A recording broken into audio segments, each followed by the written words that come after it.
నమస్కారం, welcome to next Zee News. ఈనాటి వార్తా విశేషాలు. ఎస్సీ వర్గీకరణపై సుప్రీంకోర్టు ఇచ్చిన తీర్పును స్వాగతిస్తున్నామని సీఎం చంద్రబాబు తెలిపారు. కర్నూలు జిల్లా సున్నిపెంటలో నిర్వహించిన మన నీరు మన సంపద కార్యక్రమంలో ఆయన మాట్లాడుతూ సుప్రీం తీర్పుపై స్పందించారు.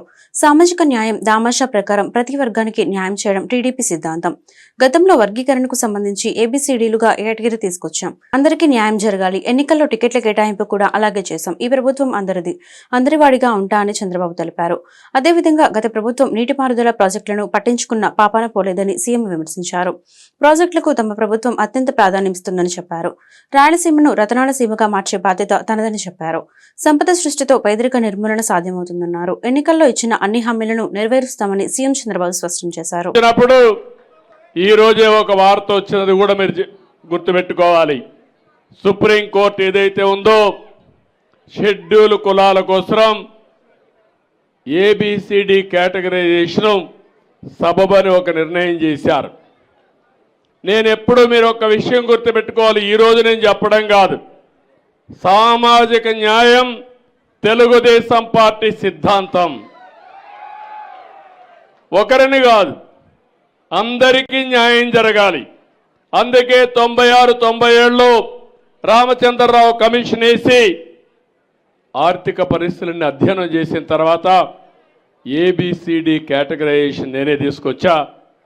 తర్వాత అది డిఫరెంట్ కోర్ట్స్లో ఛాలెంజ్ అయ్యి ఇప్పటి వరకు అనేక విధాలుగా ముందుకు పోయి ఈరోజు దాన్ని 7 జడ్జెస్ బెంచి ధృవీకరించారు, దాన్ని కూడా ఆమోదించారు. నేను ఒకటే మీ అందరినీ కోరుతున్నాను, జనాభా దామాషా ప్రకారం ప్రతి కులానికి, ప్రతి మతానికి, ప్రతి వర్గానికి న్యాయం చేయడం తెలుగుదేశం పార్టీ సిద్ధాంతం అని కూడా మీకు తెలియజేస్తున్నా. అందుకే మొన్న ఎన్నికల్లో మీరు చూశారు, నేను ఇచ్చినప్పుడు సీట్లు కూడా ఇక్కడ శబరిని ఇక్కడ ఎంపీగా ఇస్తే పక్కన ఎంపీగా నాగరాజు ఒక కురబ కమ్యూనిటీకి సంబంధించిన వ్యక్తిని ఇచ్చాం. పక్కన అదే మార్గ అనంతపూర్లో ఒక బోయ వాల్మీకి కమ్యూనిటీకి ఎంపీ ఇచ్చాం. ఎక్కడికక్కడ అదే మారిగా నంద్యాల్లో ఫరూక్ గారికి ఆ రోజు ఎమ్మెల్యేగా ఇచ్చాం, ఇప్పుడు మంత్రిగా చేశాం. సామాజిక న్యాయం ఇంకో పక్క కర్నూలులోనే టీజీ భరత్ని ఒక వైశ్య కులాన్ని నుంచి ఎమ్మెల్యేకి ఇచ్చి ఇప్పుడు ఎంపీ మంత్రి చేశాం. సామాజిక న్యాయం జరగాలి, అన్ని వర్గాలకు న్యాయం జరగాలి. ఈ ప్రభుత్వం అందరిది, నేను మీ అందరి వాడిగా ఉంటాను, శాశ్వతంగా అదే చేస్తాను. ఎక్కడ పేదవాడుంటే అక్కడ ఉంటాను. ముఖ్యమంత్రి నారా చంద్రబాబు నాయుడు ఎన్టీఆర్ భరోసా పెన్షన్ల పంపిణీ కార్యక్రమాన్ని ప్రతిష్టాత్మకంగా తీసుకుని 1వ తేదీనే అమలు చేస్తున్నారని గుంటూరు పశ్చిమ ఎమ్మెల్యే గల్లామాధవి తెలిపారు. ఎన్నికల్లో ఇచ్చిన హామీ మేరకు లబ్ధిదారులకు ఇంటి వద్దనే పెన్షన్లు అందించి అవ్వాదాతల కళ్లల్లో ఆనందం చూస్తున్నామన్నారు. గుంటూరు పశ్చిమ ఎమ్మెల్యే పరిధిలో గురువారం ఉదయం 6 గంటల నుంచి ఎన్టీఆర్ సామాజిక భరోసా పెన్షన్ల పంపిణీ కార్యక్రమం ప్రారంభమైంది. లబ్ధిదారుల ఇంటి వద్దనే స్థానిక ఎమ్మెల్యే గల్లామాధవి అధికారులతో కలిసి పెన్షన్ల పంపిణీ చేశారు. ఈ సందర్భంగా ఎమ్మెల్యే మాట్లాడుతూ లబ్ధిదారులందరికీ సాయంత్రం లోపు పెన్షన్లు అందిస్తామని వివరించారు. కేంద్ర ప్రభుత్వం వారికి మన రాష్ట్రానికి అలొకేట్ చేసిన బడ్జెట్కి నిజంగా కృతజ్ఞతలు. 15,000 కోట్ల రూపాయలు ఈరోజు అమరావతికి వాళ్ళు శాంక్షన్ చేయడం జరిగింది. అలాగే పోలవరం కోసం దాని పనికి కావాల్సిన నిధులను కూడా అత్యంత త్వరలో వాళ్ళు ప్రకటించబోతూ ఉన్నారు.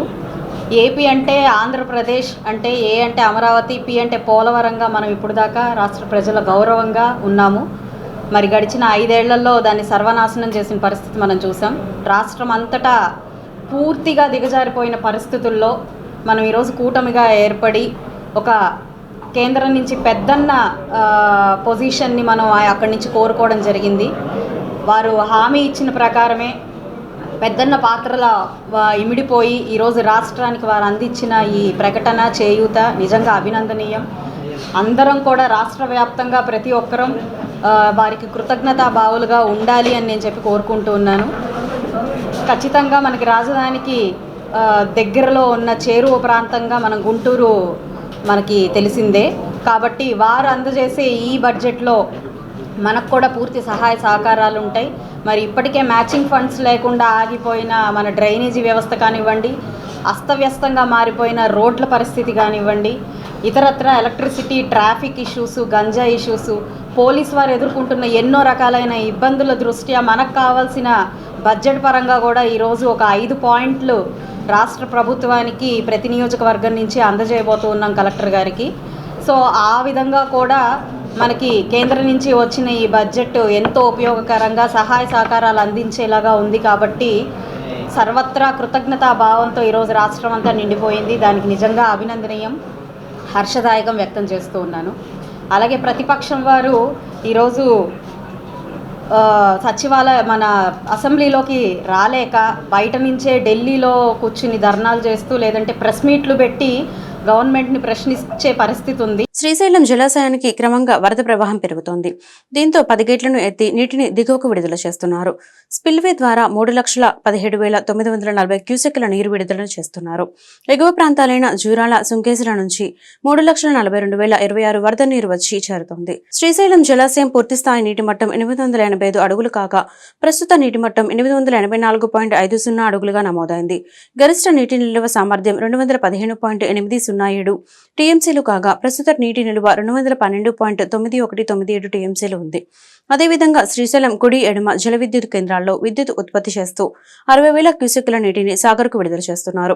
పోతిరెడ్డిపాడు హెడ్ కిలోమీటర్కు 25,000 క్యూసెక్లు, కల్వకుర్తి ఎత్తుపోతల పథకానికి 1,600 క్యూసెక్లు నీటి విడుదల చేస్తున్నారు. ఎస్సీ ఎస్టీ రిజర్వేషన్ల ఉపవర్గీకరణకు సంబంధించి సుప్రీంకోర్టు ఇచ్చిన తీర్పుపై ఎంఆర్పీఎస్ వ్యవస్థాపకుడు మందకృష్ణ మాదిగ హర్షం వ్యక్తం చేశారు.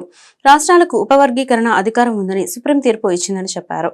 వర్గీకరణ కోసం ఎంఆర్పీఎస్ 30 ఏళ్లుగా పోరాటం చేస్తుందని ఎంతో మంది నేతలు ప్రాణాలు కోల్పోయారన్నారు. జాతికి జరిగిన అన్యాయాన్ని సరిదిద్దేందుకు పోరాడామని వివరించారు. ఢిల్లీలో మందకృష్ణ మాదిగ మీడియాతో మాట్లాడారు.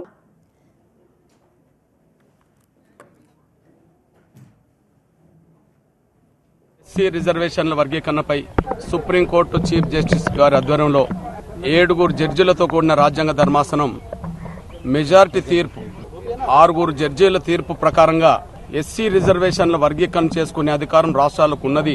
గతంలో రాష్ట్రాలకు లేదనే తీర్పును మేము వ్యతిరేకిస్తున్నామని చెప్పి న్యాయం వైపు తీర్పు చెప్పడం జరిగింది.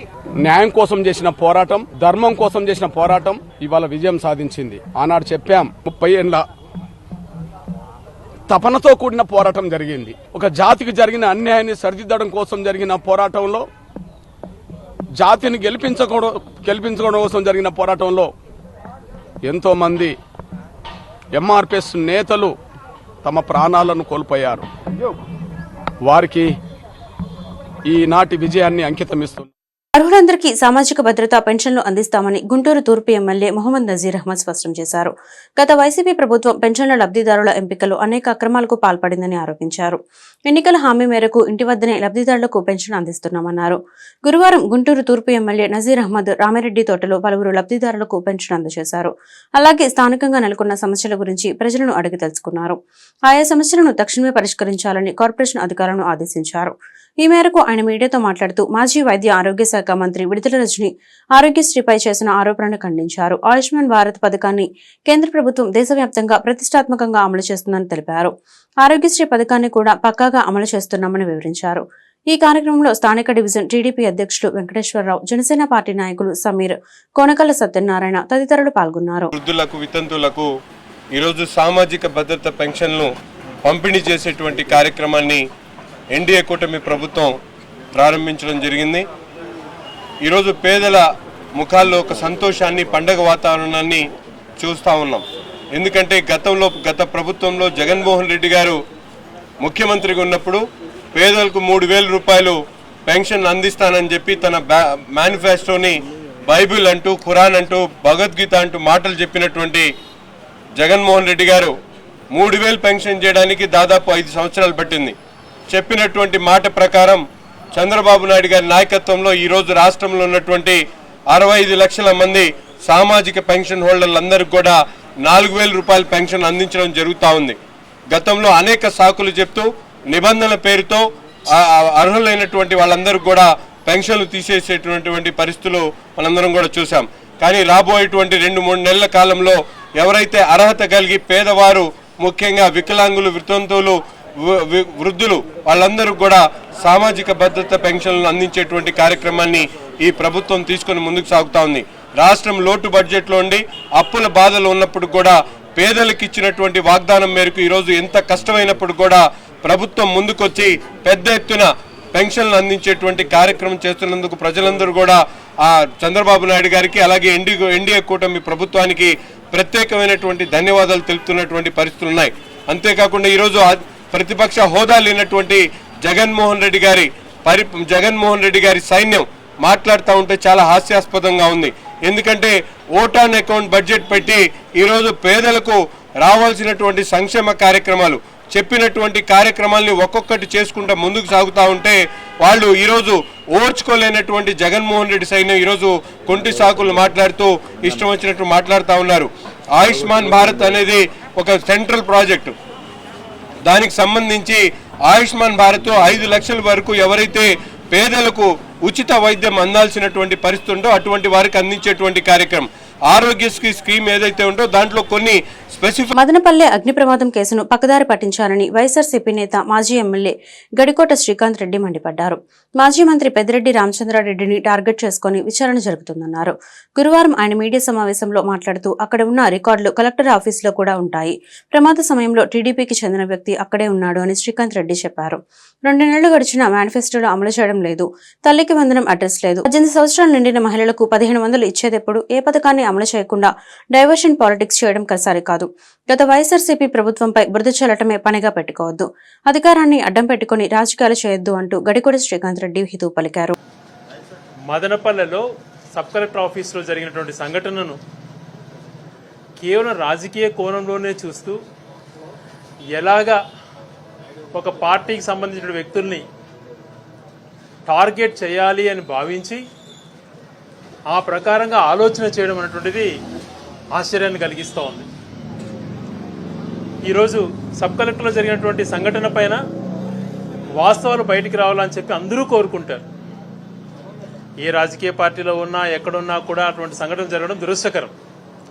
దాన్ని ప్రాపర్గా ఎంక్వైరీ చేసి వాస్తవం ఇది జరిగింది అని చెప్పి చేయాల్సిన బాధ్యత ప్రభుత్వం పైన ఉంటుంది.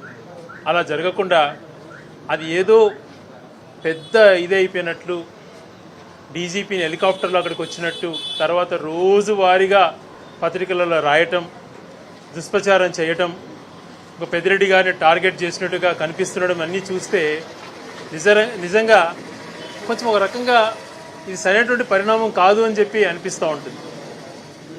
నిజంగా తప్పు జరిగింది. అక్కడ ఆ రికార్డ్స్ ఏదైతే అక్కడ దగ్ధమయ్యాయో ఆ రికార్డ్స్ తహసీల్దార్ ఆఫీసులో ఉన్నాయా లేదా అని చెప్పే విషయం చెప్పాలి. కలెక్టర్ ఆఫీస్లో ఆ రికార్డ్స్ ఉన్నాయా, కేవలం ఆడియో ఆఫీస్లోనే పరిమితమైనాయా అన్న విషయం బయటకు చెప్పాలి. అలాగే ఆ రికార్డ్స్ సీసీఎల్ ఆఫీస్లో ఉన్నాయా లేదా అన్న విషయాన్ని చెప్పాలి. నాకు తెలిసినంత వరకు ఒక సబ్ కలెక్టర్ ఆఫీస్లో కానీ ఆర్డీఓ కార్యాలయాల్లో కానీ ఏది కూడా డైరెక్ట్గా నిర్ణయం తీసుకునే దానికి ఉండదు. తహసీల్దార్ ఆఫీసులో కొన్ని నిర్ణయాలు తీసుకోవచ్చేమో కానీ ఆర్డీఓ ఆఫీసు కేవలం తహసీల్దార్ ఆఫీసులో ఏదైనా కానీ ప్రాసెస్ అయినప్పుడు ఆ ప్రాసెస్ రికార్డ్స్ ఆర్డీఓ ఆఫీస్కి వస్తాయి, ఆర్డీఓ ఆఫీస్ నుంచి కలెక్టర్కి వెళ్తాయి. అలాంటివి జరుగుతూ ఉంటుంది. మరి అక్కడ జరిగినటువంటి సంఘటనలో ఆ ఉద్యోగి ఎందుకున్నాడు, ఎవరైతే గౌతమ్ తేజినటువంటి వ్యక్తి, చాలామంది అతను ఆ ఉద్యోగి తెలుగుదేశం పార్టీ సానుభూతిపరుడు అని కూడా చెప్తూ ఉంటారు. మరి అంత మాత్రాన ఈరోజు చంద్రబాబు నాయుడు గారికి దానికి సంబంధం ఉందని చెప్పి మేము కూడా మాట్లాడిండొచ్చు. కానీ అలా మాట్లాడటంలే. మాకు కూడా అనుమానాలు కలుగుతున్నాయి. ఇన్ని రోజులు ఎందుకు ట్రాక్ చేస్తున్నారు, వాస్తవాలు ఎందుకు బయట చెప్పట్లేదు అని చెప్పి. కేవలం పుంకలుగా రోజు ఒక ఆర్టికల్స్ రాయడం, పెద్దిరెడ్డి రామచంద్రారెడ్డి గారు మిథున్ రెడ్డి అనటం, స్థానిక నాయకులు ఏదో చేశారు, వైసీపీ వాళ్ళు చేశారు అని చెప్పి మాట్లాడుతుండడం చూసి మేము కూడా ఈరోజు మాట్లాడాల్సి వస్తాం. అవతల వ్యక్తులు కూడా చెప్పారు, దీంట్లో ఏదైనా తప్పిదాలు ఉంటే నిరూపణ చేయండి, స్పెసిఫిక్ కంప్లైంట్ ఉంటే పిలిపించండి, దానికి సమాధానం చెప్పడానికి సిద్ధంగా ఉంటామని చెప్పినా కూడా అలాంటివి చేయకుండా ఏదో జరిగిపోయిందని చెప్పి రోజు మీడియా సమావేశాలు పెట్టడం. గుంటూరు పశ్చిమ ఎమ్మెల్యే గల్లామాధవి తన తొలి వేతనాన్ని సేవా కార్యక్రమాలకు కేటాయించి గొప్ప ఉదారత చాటుకున్నారు. 1,75,000 రూపాయలను పలు సేవా కార్యక్రమాలకు కేటాయించిన వివరాలను వెల్లడించారు. మాజీ మంత్రి విడుదల రజని కొత్తగా నిద్రలేచి రాష్ట్ర ప్రభుత్వంపై విమర్శలు చేయడం విడ్డూరంగా ఉందన్నారు. వైసీపీ పాలనలో గ్రామ పంచాయతీల్లో బ్లీచింగ్ పౌడర్, ప్రభుత్వ ఆసుపత్రిలో పారాసెటమాల్ టాబ్లెట్లు లేవని ఎద్దేవా చేశారు. పాలన బాగుంటే 11 సీట్లకే వైసీపీ ఎందుకు పరిమితమైందో రజనీ చెప్పాలని నిలదీశారు. గురువారం గుంటూరు పశ్చిమ టీడీపీ కార్యాలయంలో ఏర్పాటు చేసిన మీడియా సమావేశంలో గల్లా మాధవి మాట్లాడుతూ ఆగస్టు 15వ తేదీలోపు అన్నా క్యాంటీన్లు ప్రజలకు అందుబాటులో ఉంటాయని వెల్లడించారు. ఏపీకి ప్రత్యేక నిధులు కేటాయించిన కేంద్ర ప్రభుత్వానికి కృతజ్ఞతలు తెలిపారు. అసెంబ్లీ సమావేశాలకు హాజరు కాని వైసీపీ ప్రెస్ మీట్లు పెట్టి ప్రభుత్వంపై విమర్శలు చేయడం హాస్యాస్పదంగా ఉందన్నారు. గుంటూరు పశ్చిమ నియోజకవర్గ అభివృద్ధికి 2000 కోట్ల రూపాయలు కావాలని ప్రభుత్వానికి విన్నవించుకున్నారు. గుంటూరు కార్పొరేషన్ నిధులను దారి మళ్లించాలని విమర్శించారు. ప్రజల్లాగే తాము కూడా కార్పొరేషన్ బాధితులమన్నారు. వేతనాన్ని నేను అందుకున్నాను. ఈ ఫస్ట్ శాలరీ నేను ముఖ్యంగా ముందుగా ఒక 20,000 రూపాయలు దేవుడికి హుండీలో వేయాలనుకుంటున్నాను. ఆ తిరుమల తిరుపతి దేవస్థానానికి ఒక 20,000 రూపాయలు అందించాలనుకుంటున్నాను. అదేవిధంగా నాకు ఈ జన్మనిచ్చిన నా తల్లిదండ్రుల పేరు మీదుగా ఒక 25,000 రూపాయలు అక్షయ పాత్ర వారికి, అన్నా క్యాంటీన్లకి భోజనాన్ని సరఫరా చేయబోతున్న అక్షయ పాత్ర వారికి ఒక 25,000 ప్రకటిస్తున్నాను. అదేవిధంగా నాకు పునర్జన్మనిచ్చిన, అంటే ప్రజాసేవ కోసం పునర్జన్మనిచ్చిన చంద్రబాబు నాయుడు గారికి, నన్ను నమ్మిన లోకేష్ అన్నగారికి, అలాగే నన్ను ఆశీర్వదించిన పవన్ కళ్యాణ్ గారికి వారి పేర్ల మీదుగా రానున్నది చలికాలం కాబట్టి ఒక 10,000 రూపాయలుకి గాను ఒక 50 బ్లాంకెట్స్ని లబ్ధిదారులకి అవసరమైన వారికి అందజేద్దామని అనుకుంటున్నాను. అలాగే ఇక మన ఈ కాన్స్టిట్యుయెన్సీ పరిధిలో సచివాలయానికి 10 మొక్కలు చొప్పున 10,000 రూపాయలకి విలువైన మొక్కలని అందజేయాలి అని అనుకుంటున్నాను. అలాగే ఒక 1,00,000 రూపాయలు, అంటే అందులో 50,000 రూపాయలు పేద కార్యకర్తలకు, ఇప్పటిదాకా ఈ 5 ఏళ్లుగా ఎన్నో ఒడిదుడుకులను ఎదుర్కొన్న పేద కార్యకర్తలకు, అందరికీ కాకపోయినా నా వంతుగా ఈ ఒక్క నెల ఫస్ట్ జీతంగా ఇప్పటికే గుర్తించిన ఒక 10 మందికి, అందులో 5 టీడీపీ వారికి, ఒక 3 జనసేన వారికి, అలాగే 2 బీజేపీ వారికి, మొత్తంగా ఒక 10 మంది కార్యకర్తలకి 5,000 రూపాయల చొప్పున అందించాలి అని అనుకున్నాను. అలాగే ఇంకొక 50,000 రూపాయలు నియోజకవర్గ స్థాయి ప్రజల్లో, ఈరోజు నేను వార్డు పర్యటనలో కానివ్వండి, లేదంటే నా ఆఫీస్ దాకా వచ్చిన వాళ్ళు ఎంతోమంది ఒక 2,000 రూపాయల సాయం కూడా అందకుండా ఎంతో ఇబ్బందికరంగా బ్రతుకుతున్న పరిస్థితులు కనపడుతున్నాయి. ఫీజుల రూపంలో కానివ్వండి, నీడలేని పరిస్థితుల్లో కానివ్వండి ఎంతోమంది ఉన్నారు. అలాంటి వారిని ఒక 5గురిని గుర్తించి ఇప్పటికే వారి పేర్లను మేము నమోదు చేసుకున్నాము. ఆ 5గురికి మనిషికి 10,000 చొప్పున 50,000 రూపాయలు అందించాలనుకున్నాను. అంటే పూర్తిగా 1,75,000 ఈరోజు ప్రజలకి, కార్యకర్తలకి, ఆ భగవంతుడికి, నన్ను కన్నా తల్లిదండ్రులకి, అలాగే నాకు ఆశీర్వాదం ఇచ్చి నన్ను ఈరోజు ఇలా సేవా కార్యక్రమంలో నిలబెట్టిన పార్టీ అధినేతల పేర్ల మీదుగా ఈ డబ్బు మొత్తం కూడా ఉపయోగపెట్టాలి అని అనుకుంటున్నాను. దీనికి అందరూ సహాయ సహకారాలు అందించాల్సిందిగా ప్రతి ఒక్కరిని పేరు పేరున కోరుకుంటూ మీడియా వారికి మరొకసారి ప్రత్యేకమైన ధన్యవాదాలు చెప్తూ సెలవు తీసుకుంటున్నాను. ఎస్సీ వర్గీకరణ విషయంలో సుప్రీంకోర్టు ఇచ్చిన తీర్పు భారత రాజ్యాంగాన్ని గెలిపించిందని మాజీ మంత్రి డొక్క మాణిక్యవరప్రసాద్ వ్యాఖ్యానించారు. సామాజిక న్యాయానికి వైసీపీ వ్యతిరేకమని, అందుకే వర్గీకరణ మద్దతు తెలపలేదని ఆరోపించారు. ఈ వర్గీకరణ విజయంలో వైసీపీ పాత్ర లేదని స్పష్టం చేశారు. వర్గీకరణ కోసం అంబేద్కర్, గాంధీపై ఒత్తిడి తెచ్చారని గుర్తు చేశారు. గుంటూరు రాజేంద్రనగర్లోని డొక్క స్వగృహంలో సుప్రీంకోర్టు తీర్పు నేపథ్యంలో సంబరాలు జరిగాయి. ఈ సందర్భంగా భారత రాజ్యాంగ నిర్మాత డాక్టర్ బిఆర్ అంబేద్కర్ చిత్రపటానికి మాణిక్యవరప్రసాద్ పూలమాలలు వేసి ఘనంగా నివాళులర్పించారు. అనంతరం విజయోత్సవ్ కేకును కట్ చేసి వర్గీకరణ ఉద్యమ నేతలతో ఆనందాన్ని పంచుకున్నారు. ఈ మేరకు డొక్క మాణిక్యవరప్రసాద్ మీడియాతో మాట్లాడుతూ వర్గీకరణ విషయంలో సుప్రీంకోర్టు ఇచ్చిన తీర్పును స్వాగతించారు. ఈ తీర్పును చారిత్రాత్మకంగా ఘట్టంతో పోల్చారు. సామాజిక న్యాయ చరిత్రలో కీలక పాత్ర పోషించిన వారికి ధన్యవాదాలు తెలిపారు. సుప్రీంకోర్టు తీర్పు మేరకు రాష్ట్ర ప్రభుత్వాలు తక్షణమే ఎస్సీ వర్గీకరణకు చట్టబద్ధత కల్పించాలన్నారు.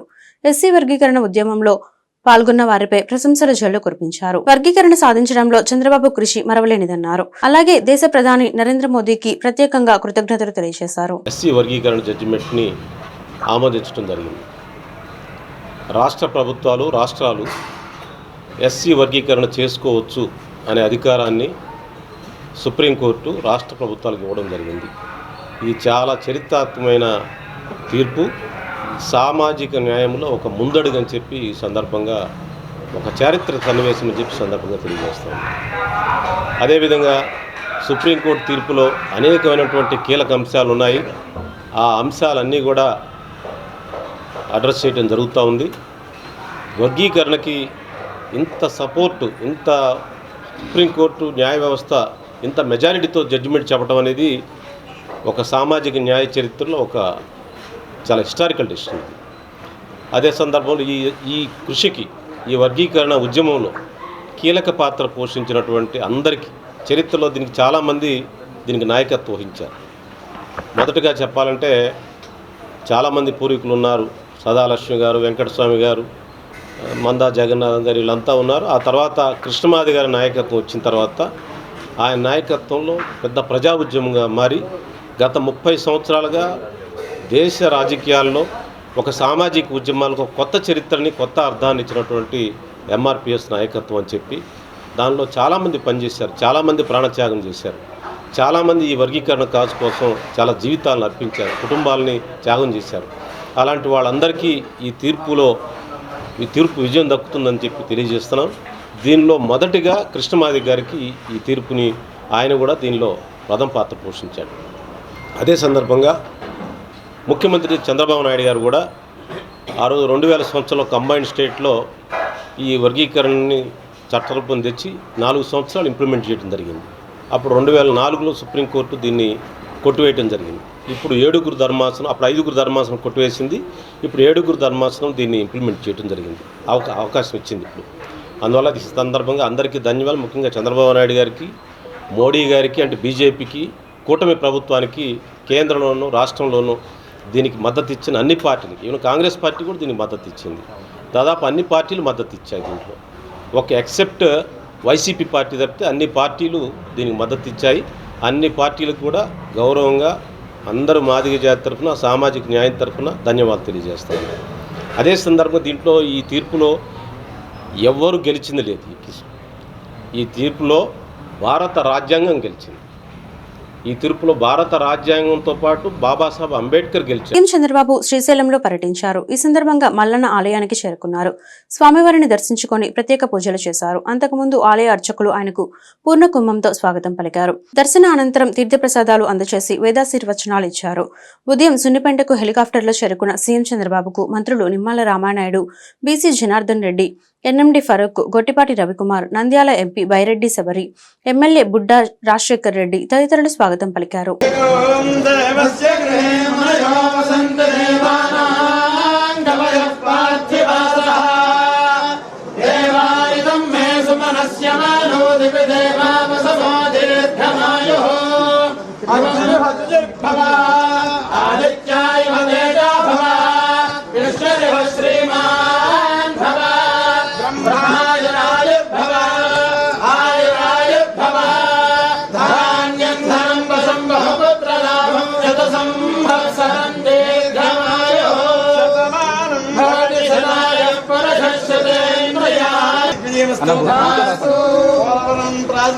శీఘ్రమేవ పునః సంపూర్ణతా పరిపూర్ణతా యజమానస్య అఖండ దిగ్విజయ ప్రాప్తిరస్తు మహంత శ్రీమంతో మహాంతానికి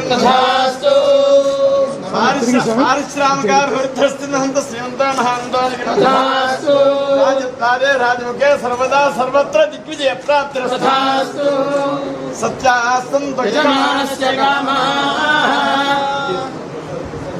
జయ ప్రసాద్